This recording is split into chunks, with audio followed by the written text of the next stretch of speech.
VD. സതീശനെതിരെ അധിക്ഷേപിച്ചും വർഗീയ പരാമർശങ്ങൾ ആവർത്തിച്ചും SNDP യോഗം ജനറൽ സെക്രട്ടറി വെള്ളാപ്പള്ളി നടേശൻ ഈഴവനായ കെ സുധാകരനെ ഒതുക്കി സ്ഥാനമുറപ്പിക്കാനാണ് വി.ഡി. സതീശന്റെ നീക്കങ്ങളെന്നും വെള്ളാപ്പള്ളി നടേശൻ കുറ്റപ്പെടുത്തി. പ്രതിപക്ഷ നേതാവ് ഉണ്ട്, പേര് മറന്നുവല്ലോ, വി.ഡി. സതീശൻ. ഇങ്ങനെ കേരളം കണ്ടതിൽ വെച്ചിട്ട് ഒരു പരമ പന്നനെ ഞാൻ കണ്ടിട്ടില്ല.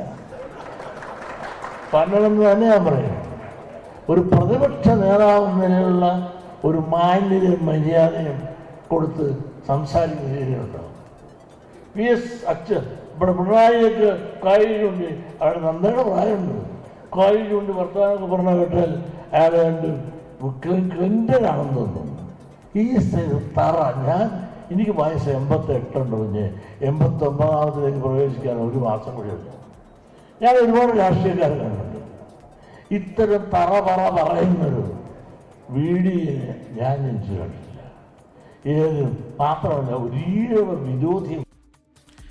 വെള്ളാപ്പള്ളിക്ക് മറുപടി നൽകിയ പ്രതിപക്ഷ നേതാവ് വി.ഡി. സതീശൻ.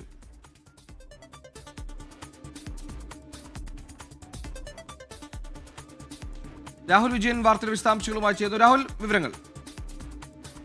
തുകയില് പുതുമയുള്ളതല്ല. വെള്ളാപ്പള്ളി നടേശൻ വിവാദ പരാമർശവുമായാണ് ഇത്തവണയും എത്തിയിരിക്കുന്നത്. തൊടുപുഴ പണ്ടപ്പള്ളിയിൽ നടന്ന SNDP നേതൃയോഗത്തിലാണ് മലപ്പുറം ജില്ലയെപ്പറ്റി വീണ്ടുമുള്ള പരാമർശം ഉണ്ടായിരിക്കുന്നത്. മലപ്പുറത്ത് വിദ്യാഭ്യാസ മേഖലയിൽ ഉൾപ്പെടെ വിവേചനം നേരിടുന്നു എന്നാണ് വെള്ളാപ്പള്ളി പറഞ്ഞിരിക്കുന്നത്. സ്ഥാപനങ്ങൾ കൂടുതലും ഉള്ളത് മുസ്ലിം സമുദായത്തിലാണ്. നമുക്കും കുറച്ച് പൊടിയുമെങ്കിലും വേണം എന്നേ പറഞ്ഞുള്ളൂ. അപ്പോഴേക്കും കുടുവാളും കൊണ്ട് ആളുകൾ ഇറങ്ങി അഭിപ്രായം പറഞ്ഞതിൽ അത് ഒരു തരത്തിലും മാറ്റാൻ ഉദ്ദേശിക്കുന്നില്ല എന്നുള്ള കാര്യം കൂടി വെള്ളാപ്പള്ളി നടേശൻ പറയുന്നുണ്ട്. അതിനിടയിലാണ് വി.ഡി. സതീശനെതിരായിട്ടുള്ള വിമർശനം വീണ്ടും ഉന്നയിച്ചിരിക്കുന്നത്.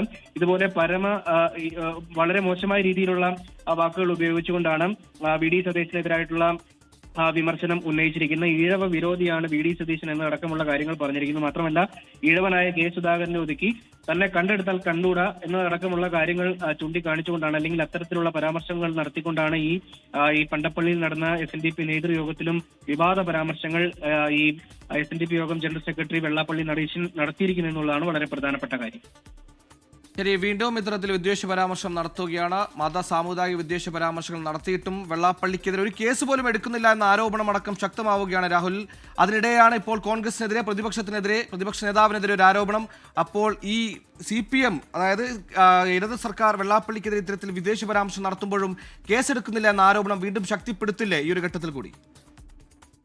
തീർച്ചയായിട്ടും നേരത്തെയും സമാനമായ രീതിയിൽ വിവാദ പരാമർശങ്ങൾ നടത്തിയിട്ടും അത് കോട്ടയത്തും അതുപോലെ തന്നെ മലപ്പുറത്തും സമാനമായ രീതിയിൽ പരിപാടികളിൽ വിവാദ പരാമർശങ്ങൾ നടത്തിയിട്ടും ഈ വെള്ളാപ്പള്ളി നടേശനെതിരെ കേസെടുക്കാത്തതിൽ വലിയ തരത്തിലുള്ള വിമർശനങ്ങൾ, പ്രതിഷേധങ്ങൾ ഒരു ഭാഗത്ത് ഉയർന്നിരുന്നു. അതിനിടയിലും കഴിഞ്ഞ ദിവസം ഈ വെള്ളാപ്പള്ളി നടേശന്റെ ഈ നേതൃത്വത്തിലേക്ക് എത്തിയതിന്റെ പരിപാടിക്കിടയിൽ വീണ്ടും സമാനമായ രീതിയിലുള്ള വിമർശനവും അതുപോലെ തന്നെ പരാമർശവും നടത്തിയിട്ടും മന്ത്രിമാരുൾപ്പെടെ പിന്തുണയ്ക്കുന്ന ഒരു സാഹചര്യം നമ്മൾ കണ്ടതാണ്. അതിനിടയിൽ കോൺഗ്രസും BJPയും അതുപോലെ തന്നെ CPM സമാനമായി വെള്ളാപ്പള്ളി നടേശനെ പിന്തുണച്ചിരുന്നു. അതിന് വലിയ വിമർശനം ഉയർന്നതിന് പിന്നാലെ CPM ഒരു പത്രക്കുറിപ്പ് ഇറക്കുകയും പേര് പരാമർശിക്കാതെ പത്രക്കുറിപ്പ് ഇറക്കുകയും അത്തരത്തിലുള്ള നടപടികൾ സ്വീകരിക്കുകയും ചെയ്തിരുന്നു. പക്ഷേ DYFI അതിനെതിരെ ശക്തമായ രീതിയിൽ പ്രതിഷേധം ഉന്നയിച്ചതാണ്. ഇതിനിടയിലും കോൺഗ്രസിന്റെ ഭാഗത്ത് നിന്ന് ശക്തമായൊരു പ്രതിഷേധം അല്ലെങ്കിൽ ശക്തമായൊരു വിമർശനം ഉണ്ടായത് വി.ഡി. സതീശന്റെ ഭാഗത്തു നിന്നായിരുന്നു. അതിനൊക്കെ കൂട്ടിക്കെട്ടിയാണ് ഇത്തവണ എന്തായാലും ഈ വെള്ളാപ്പള്ളി നടേശൻ മറുപടി എന്ന പോലെ വീണ്ടും ഒരു